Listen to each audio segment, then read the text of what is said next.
There. Welcome in. This is the Second Cut Podcast. I'm Rick Gehman, and tonight we are recapping the Arnold Palmer Invitational that went not only the distance, but one extra hole. Joining me to do just that, Mark Immelman is here. Hello, Mark. Have I told you and our fans how much I hate playoffs? I think they're aware. Playoffs are the worst thing in the world, but gosh, I mean, how about this event? Daniel Berger leading for the entire event and then doesn't win. This sort of reminds me of the Rocket Mortgage event a few seasons ago where Joaquin Niemann went bogey-free for the entire tournament, gets in a playoff, makes bogey in the playoff and loses. I mean, golf is brutal at times. Nearly going wire to wire is Daniel Berger, not to be. Greg DuCharme is here. Gregors, good to see you. Gentlemen, I have to say it. What a week. This was incredible. You know, it was looking like a Daniel Berger runaway at times. Yesterday, after the rain delay, Akshay made it close, made this very interesting, and some other players too. And early on in this day, it looked like the conditions were set up for a chaser to come back and get in the mix. But time and time again at the Arnold Palmer Invitational, the winner comes from the final group. It's now 6 of the last 7 years. The winner has come from the final group. And it's surprisingly not the 54-hole leader. And it happened again here in this final round. But, you know, whatever the stats say, that's whatever. What we saw on the golf course from both Daniel Berger and Akshay Bhatia was phenomenal. I want to say this. The stats went out the window when we had that rainstorm on Saturday afternoon. I mean, this golf course was primed to essentially make par golden, and it was going to make it very hard for the chasers. And Greg recognizes the fact that people made runs with, you know, rounds of 5 and 6 under today. But everything changed after that rainstorm. The greens became that little bit softer, and so the chase back had a bit more freedom to attack. And then, of course, the leader is playing don't screw up golf, and that's how it all ended in the end. You know, Mark, you play this big, the stats. I will tell people that before we went live, we were watching the playoff in here in this conference room. I did. And the first couple of things that Mark said to me was, did you see Akshay Bhatia broke the record for fewest putts in a tournament? Yes, but okay, that's not strokes gained, though. But then you followed up and said he gained 10 strokes putting, is exactly what you said. I did. Forgive me. It'll never happen again. No. I was going to ease our way into this. I was going to start with the Rory WD. I was going to do all this stuff, but we're going straight to the action.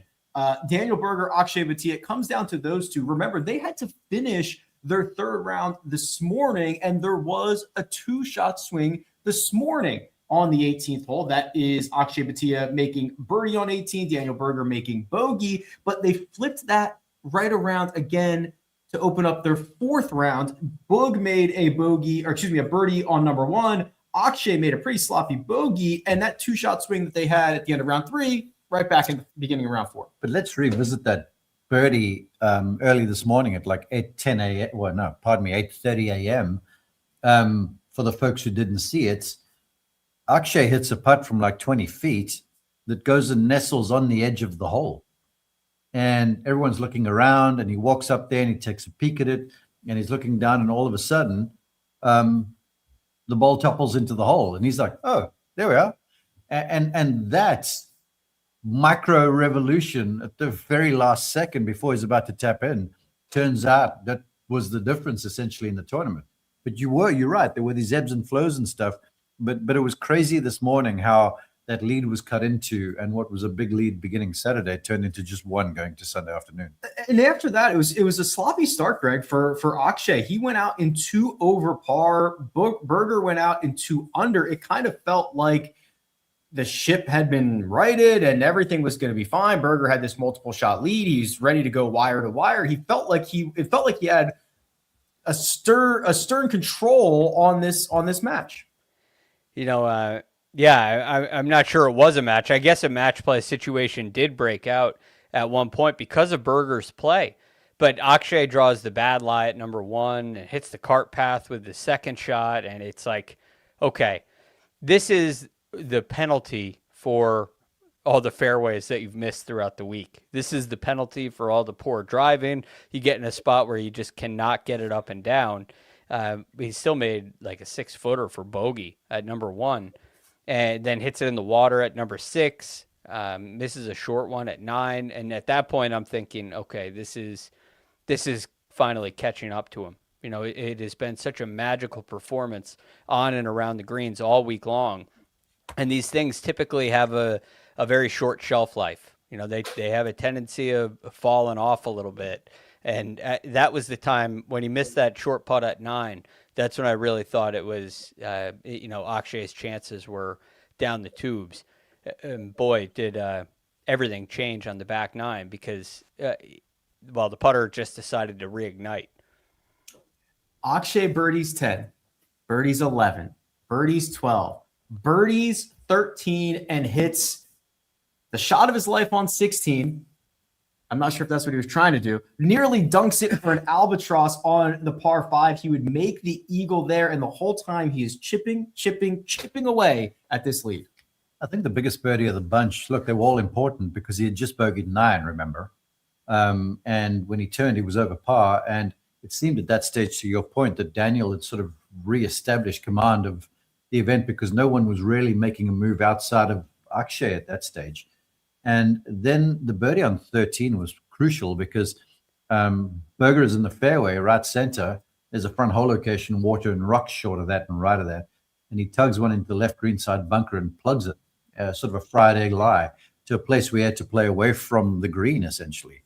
And he chips and putts for bogey, and Akshay makes birdie over this. You have the big Mongolian reversal in the 2-stroke swing.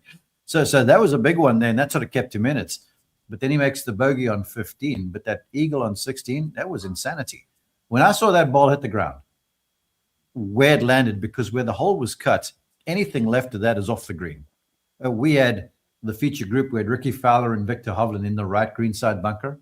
And Robert Dameron, who's a member there and knows the course very well, he's like, gents, I'll bet you at least one of these guys hits the bunker shot across the green in the water because it's just so fast. The flag was cut like 3 paces off the edge. And Akshay stiffs like a 6 or 7 iron in there to about 3 feet. He had to have pushed it slightly, but it was an insane shot.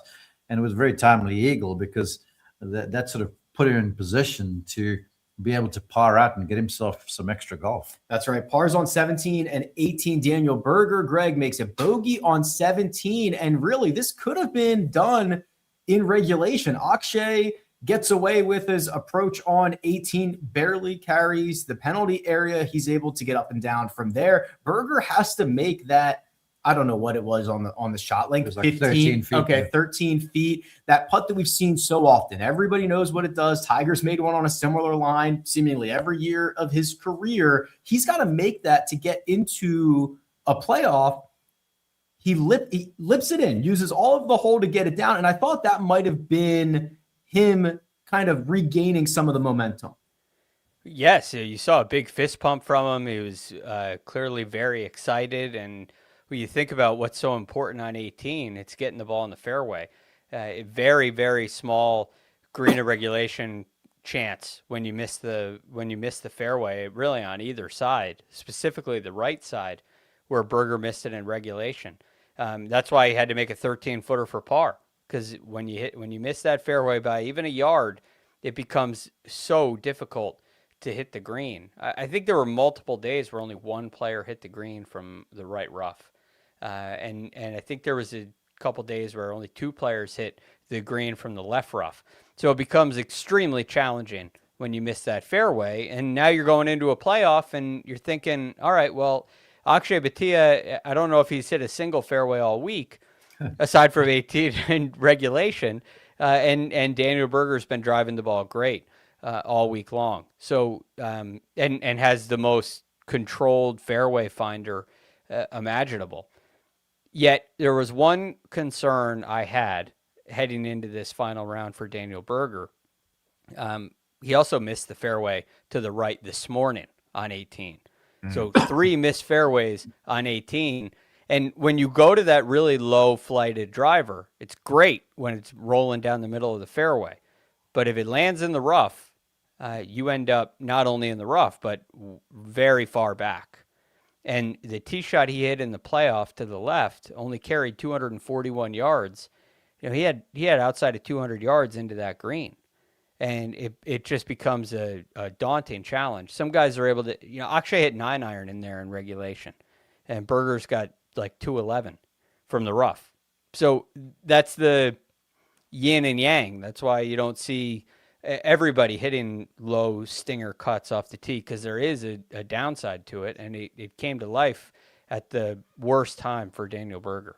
This is such an interesting situation because sudden death playoff, they go back to the 18th tee. We saw the wind 17 miles an hour in and off the left. It is a hole that dogleg kind of wraps around the lake there to the right. Both of these guys play almost exclusively the cut, but one is left-handed. So Akshay gets to hold it up into the wind. Berger, a lot more uncomfortable. We saw that. And like Greg mentioned, once you're in the rough, you're playing a lot of defense. Berger actually hit a pretty great shot to get it to the front portion of the green, but that is clearly a shot that gives him trouble. Yeah, no kidding. That's a very astute point you bring up there, because for the right-hander, the into off the left-hand side wind is probably one of the most uncomfortable ones. And we saw him wipe one in the rough in regulation. And then there in the playoff, he gets up and delivers the antithesis, that low hook into the rough. And color me surprised, because the way he'd been driving it, and the reliability of the tee shots, I would have bet money that if someone was going to hit it in the fairway, it would be Bug. But that just shows you what pressure can do. And at that stage, yes, he did have an extra chance in the playoff, but still, you get the sense that he made the putt to get in, but still, he's sort of now almost the hunted, if you will, even though he sort of backed his way into the playoff.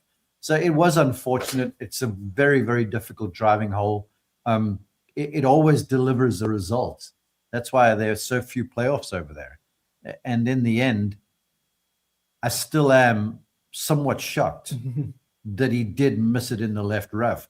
But it's almost like you get up there as the right-hander going into off the left-hand side. I know the right-hand side is no dice, so if I pull this, it's okay. But he shut that thing down, and it barely got off the ground, to be honest with you. Yeah. The playoff tee shot, that is. Fairway green and 2 putts for Akshay Bhatia. Rough front of the green, 3 jacks for Daniel Berger, and the Arnold Palmer Invitational is over. It is Akshay Bhatia, Greg, who gets his 3rd victory on the PGA Tour, all of them in a playoff. So he's certainly up for the task when it comes to this type of situation. He's never lost in a playoff. And now I ask you the question, 24-year-old, PGA Tour winner times 3, new bag man, new broomstick putter that's starting to work really well for him. What is the state of the union on Akshay Bhatia? Well, it couldn't be any better. At his age, it's just incredible what he's been able to do so far. If there was ever a question about him, should Akshay have gone to college, that answer is turned into a resounding no. He made the right decision. And he's really figuring things out here on the PGA Tour. What I love about Akshay's game is he's not afraid to make changes to get better. But at the same time, they're the right kind of changes. You mentioned you get the right mix with a caddy. You go to the broomstick putter. Well, that's a great time to make that change because you were 183rd on tour in your rookie year. So, yeah, it's not going to get any worse. Well, let's try to make a change there. And then the things like the shots he can make with his ball striking is incredible. I've seen some comments in here he played bad and did it all with the putter. I don't think that's necessarily true. I really think that Akshay demonstrated ridiculously good shot-making ability, especially with his irons. And you just take the shot into 16, where he hits a big high fade in there and nearly holes it. And then on 18 in regulation, he hits a big high draw in there. So he can access all these hole locations, and he can scramble with the best of them. Maybe a little Hideki Matsuyama. Yeah. I was going to set you up to be grumpy, but wasn't it you that told us the other day, as much as Akshay likes to hit it right to left, he likes to hit his wedges left to right or something like that? Didn't you tell us that? No, he fades the driver expressly and draws the irons. The irons is preferable to him. And look, I haven't seen the comments, so forgive me. Yeah, we can't see the comments. I'm responding to you. I'm great. But if someone's looking at this and going, well, he didn't play very well, he just putted well. Last time I checked, you get 14 clubs in your bag, and every single one of them counts. And I would argue that the most strokes come from the putter the entire week. So that would make it the most important club. And if you don't putt well, then you're not going to make very much money. And you could see that on the last, the difference came down to the putter. Yes, Bug drove the ball in the rough, but he could have still continued the playoff if he makes himself an 8-footer or whatever it is. So putting is a very important part of the game. I know I'm this guy, I'm sort of shouting from the hilltops all the time. But if you don't putt well, you won't last, because golf is a game of recovery, and recovery means you're going to miss targets. If you miss targets, you must chip and putt. And you're not going to chip at 2, 3, 4 feet all day long. You got to make putts. And if you hit quality approach shots, you can hit them to 15, 20 feet. You got to make putts. Yes, Akshay made a number of putts, but heck, he's the guy walking off with a red cardigan and how many $1 million? 4. Thank you. And the trophy. There are 14 clubs in the bag, and the putter is, to me, arguably the most important one. And the just to add to that, Mark, you say you're going to miss targets and you got to chip and putt. On golf courses like this, it's inherently true. Yeah. Everybody. I mean, the leader in greens of regulation this week was Taylor Pendrith, who finished tied 38th. He hit 55 greens. 55 greens of regulation. So that means what? Correct me if my math is wrong. My math is not very good, but that's not a very high percentage, 55 of 72. You got 17 scrambling opportunities at that point. And you got par 5s in there if you miss going for a par 5 and 2. It's a lot of opportunities where you have to rely on a short game. And so the point is that everybody is going to have to chip and putt on a golf course like this, and nobody did it anywhere close to Akshay this week.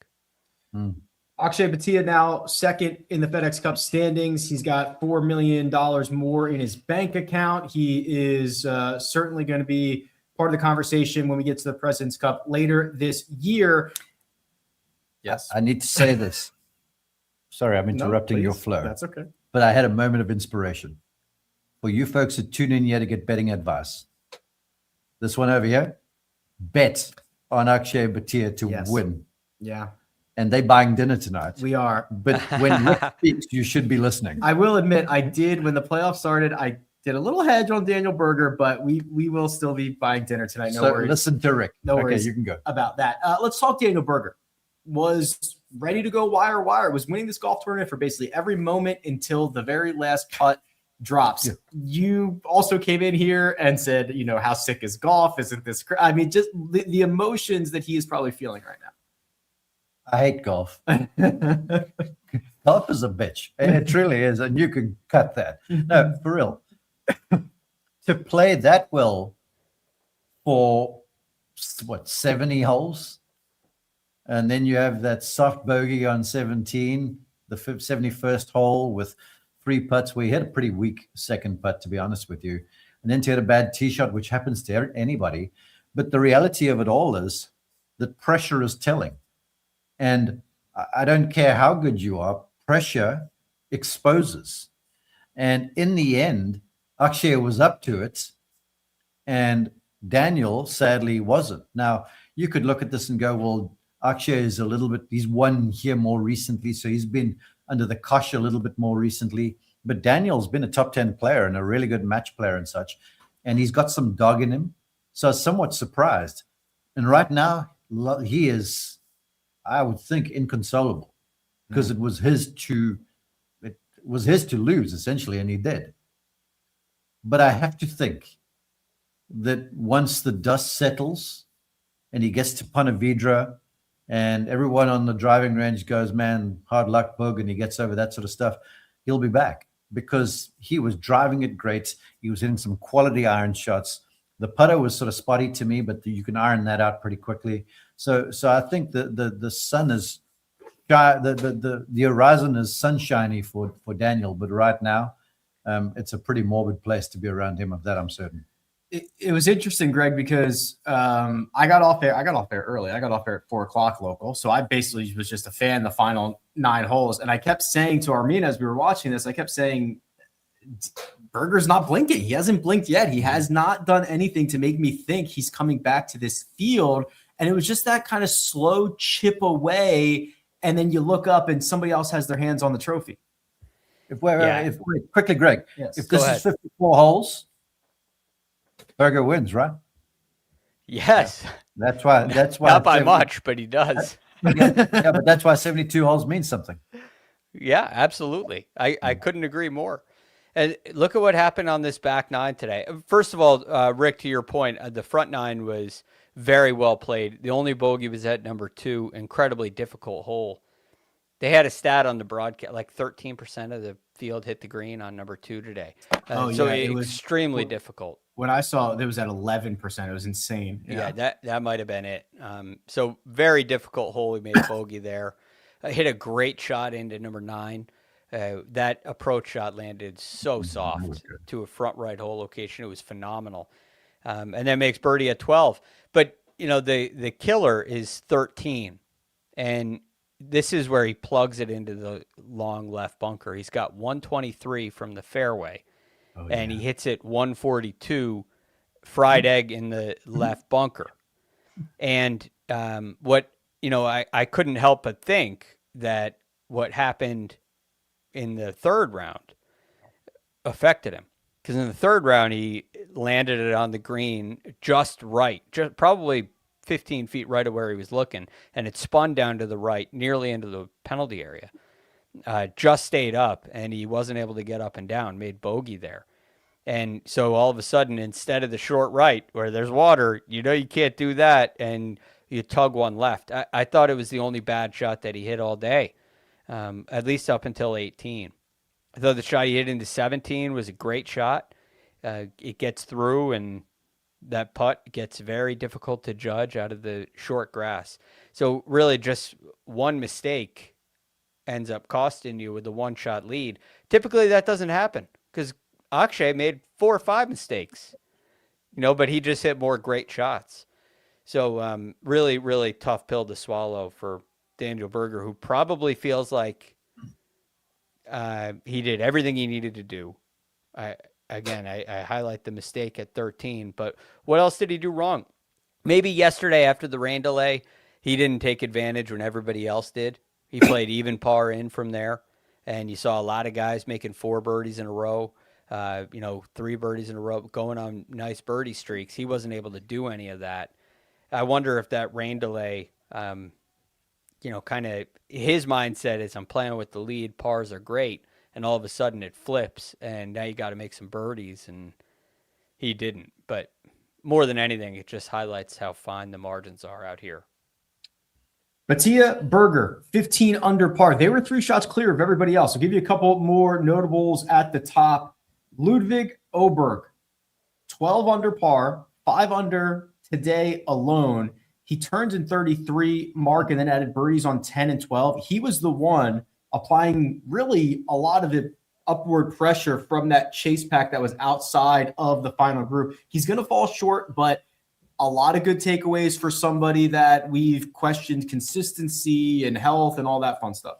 Yeah, big time. I think the health is a big one, and I expressly asked him about that on our broadcast after maybe Saturday or Friday. He was on the range, and so we patched in with him and asked him a few questions. And my first question to Ludwig was, hey, Ludwig, how's the leg feeling and how's your lower body? And his response was, well, thanks for asking. I'm doing great and I'm feeling good. And the fact that he would say thanks for asking would sort of say to me that everyone's thinking I'm playing so badly, but I'm actually was battling a little bit of injury. But he was playing it so close to the vest. So, I mean, he looked great to me this week. Going back to the old putter, I feel like was a stroke of genius because the distance control, I think we talked about it Friday evening, was impeccable on the greens. And the way he played the entire 4 rounds makes me suddenly change my mind on him for Ponte Vedra, the Players' Championship in a few days' time, because he looked really good from tee through the end of the hole. Speaking of looking really good, Greg, tied there for third was Cameron Young, who was bogey-free on Sunday. And, boy, this is about as good of a stat profile as you can get. He was the second longest player in the field, 322 yards. He was the most accurate. He hit 75% of his fairways. That is gaining more than 7 strokes off the tee. It's an absurd number. He was second in greens in regulation, hit 75% of them. Scrambling was okay. Putting was pretty good. We've talked about what the last 6 months have been, or I guess dating back to June of last year for Cam Young. It is spectacular golf.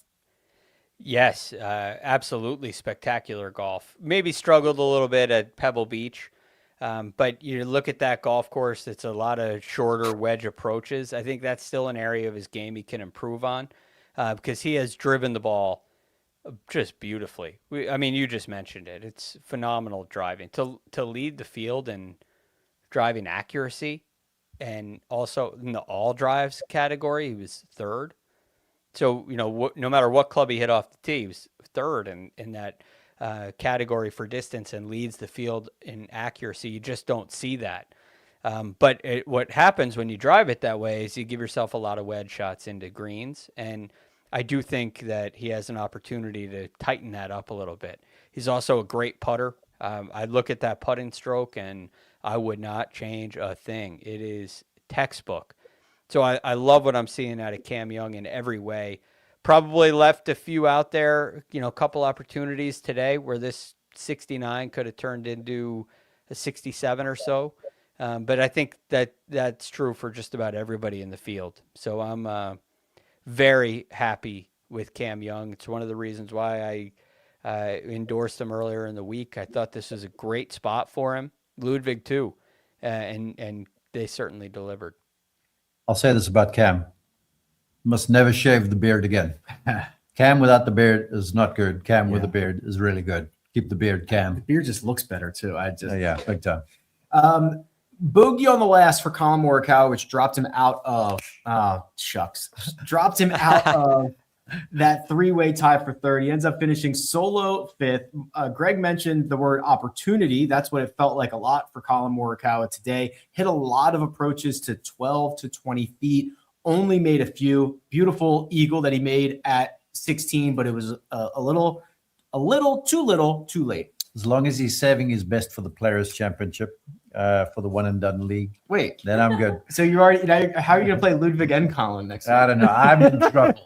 I have some time on a plane tomorrow to go and speak to the Michigan teachers, PGA teachers. So I got some time to mull this over. But yeah, Colin looked good, and I spoke with his coach. Mark, you have after Tuesday too, so you're not in any rush here. Oh, yeah, well, true. Tournament starts Thursday, and I spoke with his coach, and they're very happy with where the progress is, and then we did a swing breakdown on live, and we did some comparisons to where he was. And the golf swing's a lot more timed. That sort of super slow start, and then the quick rush from there to the top and down.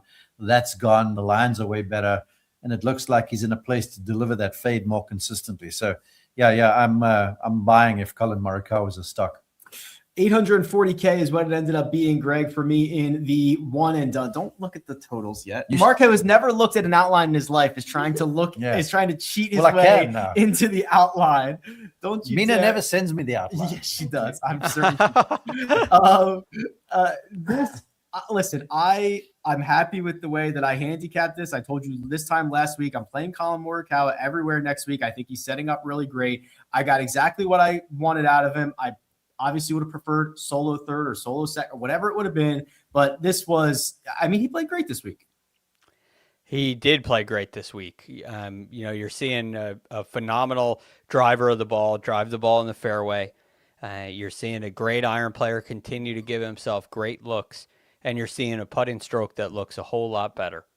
A whole lot better. So I would be very encouraged, very optimistic if I were Colin Morikawa. Looking at this round today, I thought he played it just near perfectly. The hard thing is when you're in his position, 9 under par coming in, you're 4 shots back of the lead. You have to make a lot of those. When you hit it to 20 feet, you got to make a couple of those. And he kept hitting the right shot into the greens, and those just didn't go, which doesn't mean they were bad putts. They just weren't going for him. So the momentum was derailed a little bit. 10 was a disappointing bogey. Yeah, a little soft. He was in the right rough with just a wedge, and it looked daunting because you have a bunker in front, but it was a back right hole location. He had plenty of room, just needed to carry the bunker, and he could have given himself another look. That'd be the only mistake. I wouldn't even say 18 was a mistake. I think from the intermediate cut, he was trying to hit it over there to the left and 3-putted from like 100 feet, which happens. Yeah. So, Greg, what you're basically saying is putting is important, right? Oh yeah, well, We have that on thing record. it is the thing that has held Colin Morikawa back, but it's starting to it's stable right now. I want to say this: in the era of the super stroke grip and all these larger grips and stuff, Colin has gone back to a thin grip. And a brush with Tiger Woods at Riviera, Tiger said, "Yeah, man, thin grip lets you release the toe of the club a little bit more." And Colin was like, I can feel the difference, because for the longest time he's had the thick grip and all sorts of variations on it. Holding that thin grip, with fingers on the shaft, it lets you release the toe. And for a lot of folks, I know the thick grip has helped.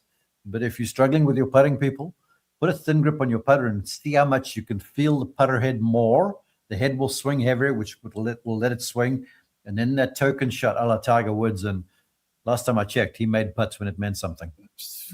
Yes, that is for sure. We've got more to talk about. We'll do it in the context of the recap here. So, Mina, without further ado, are you ready to release the grid? She's nodding at me, and she says, "Yes, you can release it whenever you're ready." There it is. Dressed in her executive outfit, running.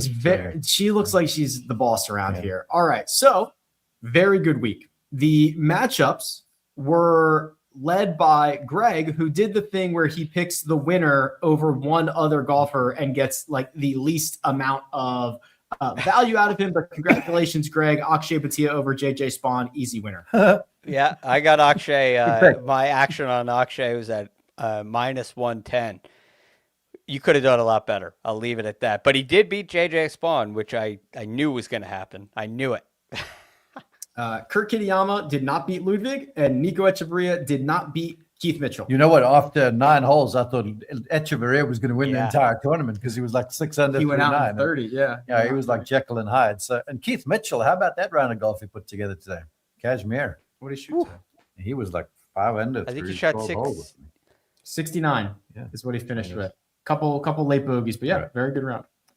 How about this? I don't think this happens often. 3 wins down the finishing position column. Ricky Fowler, top 20. Sepp Straka, top 20. Billy Ho, he did sneak in. Oh, yeah. He snuck in. He more than snuck in. That was when we were sweating for you. Top 40 for Billy Ho. What did he finish? T13. Oh, my God. T13, 4 under today. Billy Ho in Florida is a thing, man. 500 today. Yeah. Okay. I thought he was in. I'm 50th. I'm hoping Vegas punt on him for next week at the Players too, because him around Ponte Vedra, that's where he plays all his golf. Oh yeah, look at this. He made 3 bogeys on the first 3 holes, and then got it back to a 31 on the back, baby. Wow, very good. So 3 wins in the finishing position column, and look at that, a check mark in the outright department. Thank you. I was a little nervous I was going to get second and third, because I had Colin Morikawa and Akshay Bhatia. Akshay Bhatia 67-1. That's worth dinner. That'll do just fine. Yeah, well done. Thank you very much. I got him at -110. Rick Stradamus. I got him at -110. Yes, Mina. We're frozen on YouTube for some reason. Can Greg still hear us? Yes. All right. And I think the people can too. All right, we will roll on then. Our picture is frozen. We will figure it out. Now we're back. There you go. You're back. The picture was frozen on me clapping for Rick, and he deserves it. Well, listen, if it's going to freeze at any point, that's just fine. Rory McIlroy was on both your cards. I'm going to hold off on that, because we're going to talk about that in just 1 second. 1 and done. Mina, are we able to update the 1 and done? Yes, of course. See if this cooperates. All right. Wah, wah, wah. Matt Fitzpatrick, $78,000. The good thing for you, Mark, is you get to dodge this question, because I'm going to ask the guy who's in last place of the 1 and done. Greg, what happened? I don't know what happened. I picked him. I mean, it's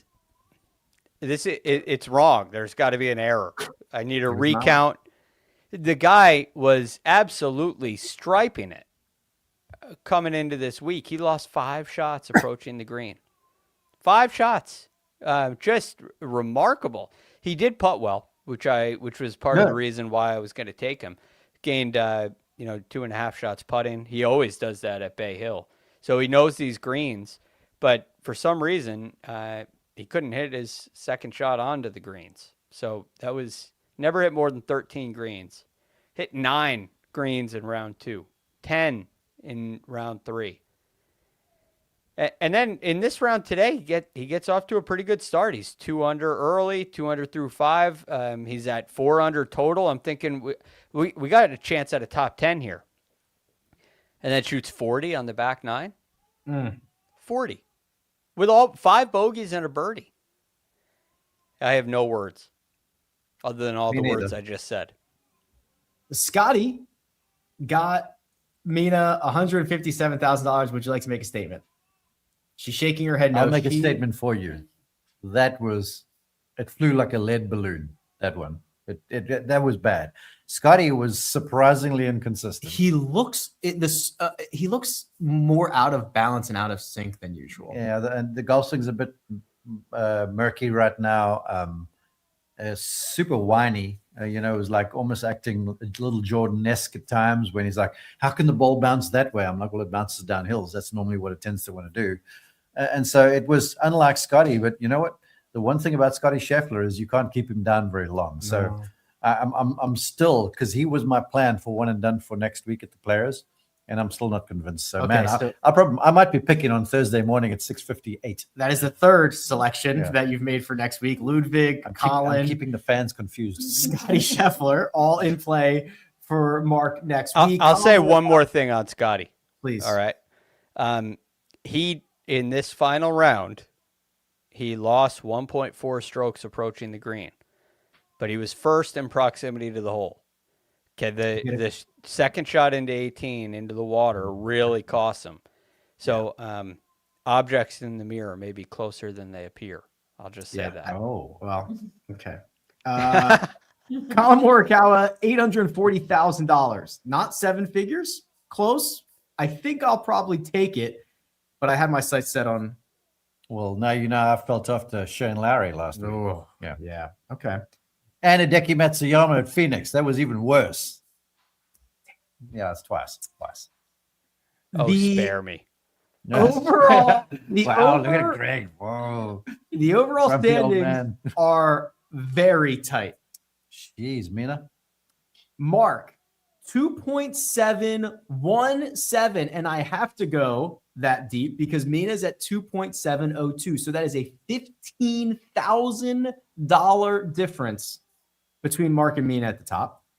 I'm at 2.670, so that is a less than $50,000 difference from myself to the top. And Greg, 1, 2, carry the 9. You can't count that much. Carry the 9. You're about $1 million off the lead, my friend. $2 million off the lead. Yeah, $2 million. But that's okay because, it all can change next week. Yeah. Give me the advance pick so I can make sure I don't pick the same guy as you, please. Yes. Who are you picking? I'm not telling you now. The tournament starts Thursday. I may just stop. I may stop giving a pick on Tuesday. That's what I might do. He's going to pick Colin. Yeah, okay. And then Twitter is still going to love you, but they're going to hate me because it's the conspiracy with Mark's selections. Hey, it's not my fault. You need to let me know early, please, because I don't want to pick the same guy as you. All right. Well, I'll tell you this. Scotty is in the running. Morikawa is in the running, and Ludwig is in the running. Here's Greg. I just picked your guys right there. We had a really interesting situation develop since we spoke on Friday night, because on Saturday morning, while warming up, Rory McIlroy tweaked his back, had some back spasms, withdrew from the event prior to his tee time. Only the second WD that he's had his PGA Tour career once an event has started. This is big for a couple of reasons, Mark. Obviously, it's Rory McIlroy. It's a back thing. And of course, the Players' Championship is next week. He is the defending champion, days away from defending his title at the Players' Championship. What do we make of this? The reports we heard were that he said if it was any other big tournament, he could have played. He kind of tweaked his back. He felt it in pre-round workouts. And then he hit a few shots, and the reports from the driving range where he was hitting fine. It wasn't like the ball striking was bad, but he just felt this uncomfortable kind of a niggle in the back. And so as a preventative measure, he decided with the players in mind, and then a few weeks beyond, and of course to Augusta National, he didn't want to do any further damage. So flew home to Jupiter, has had some work done. So I'm expecting he's going to be fine for the players. We haven't heard anything to the contrary. So it was more like preventative than what it was, oh my gosh, there's a real problem with my back. Okay, good to hear. I'm sure he will be asked about it. I saw the pre-tournament interview schedule. I don't remember what day he has, but I'm sure he's on there. Greg, let me lay out this situation for you. We are a wedge away from TPC Sawgrass right now. And Wedge? You got a wedge a long way, bro. Well, there's a gate over here. Okay. I count that as a gate. We're about 500 yards from the 17th hole is where we are. It's a little bit more than a wedge. Would you go for it in 2, Mark? I need 3 shots to get 500 yards. I'm 55 and fabulous. Not so fabulous. It's a true 3-shotter to TPC Sawgrass first, but close enough. The buzz is already here. Let me lay this out for you here, Greg. The defending champion Rory McIlroy is coming off a back injury and just withdrew from API. Scotty Scheffler's in the worst form we've seen in a year. But we're going to a golf course that is going to be incredibly demanding. Did this just get wide open very quickly? Well, what's really interesting about that is since this tournament moved to March, we have seen a lot less random winners. It's one thing when the Players was in May, it was almost impossible to predict who would win. Felt like literally anybody could win. Since it's moved to March, you've had Rory win twice, Scotty win twice, and then you also had Cam Smith, and there was one other, Justin Thomas. Big time. Do you want my theory on why, Greg? Yeah, share it. With the overseeded rye rough, it's way easier to play out of than Bermuda rough. And Cam Smith's hardly the most accurate guy off the tee in the world. And Rory bombs it, and they play out of the rough a little bit more. JT's not that accurate off the tee. When you're playing from Bermuda rough, and this place gets firm, you get here in March. And that's what's and so the rye overseeded rough is life is a little easier. Yeah, it seems like the course plays a little longer as a result. So, you've had these guys have won 4 out of the 6 tournaments here since it's been in March. So, and you're right. You got Rory with the back and Scotty leading the field in proximity to the hole today. I'm very grasping now, baby. Yeah, it's grasping.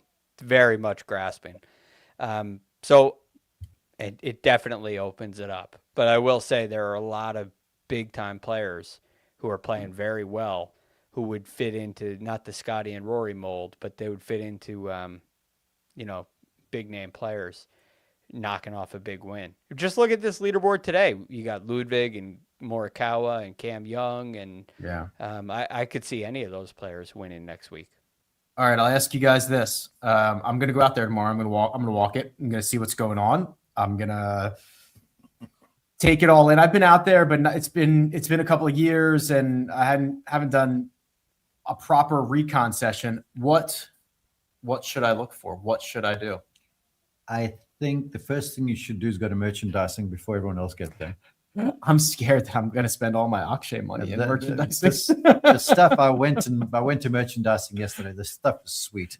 I saw they're it. very proud of it, and it's expensive. Yeah. I would go to number 6T and have a look at that overhanging tree that they put in there. Good call. Yeah, that's pretty. Did you say 6T or 16? 6T. 6T. Yeah. Okay, that's what I thought. The par 4. So I'd look at that tee shot, go stand back there where the players have to hit the ball underneath the tree, kind of like they do in TGL there under the cliff. Yeah. And then, look, you have to walk past the amphitheater that is 16 and 17.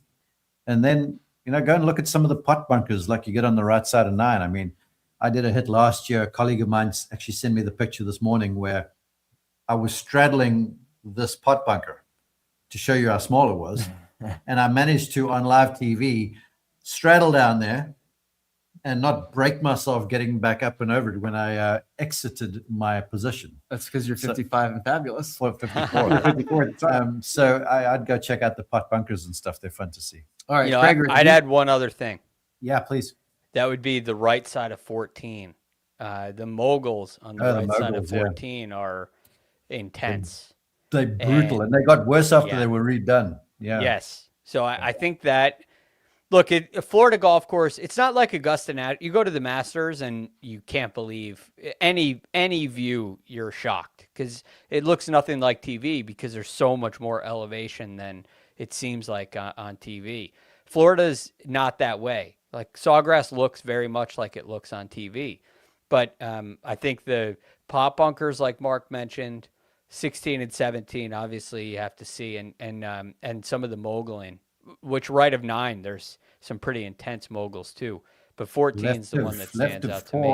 As well. Left to 4 is the same way.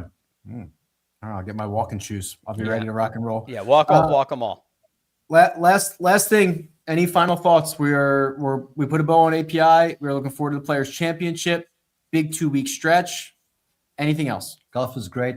I hate playoffs. Gregors, final word. Well, I don't mind a one-hole playoff. Very, very proud of the way Akshay and Daniel Berger competed today. I know it looks like a loss for Daniel Berger, but there's in a couple years from now, he'll say that he just got beat today, and that's why we play the game. Well said.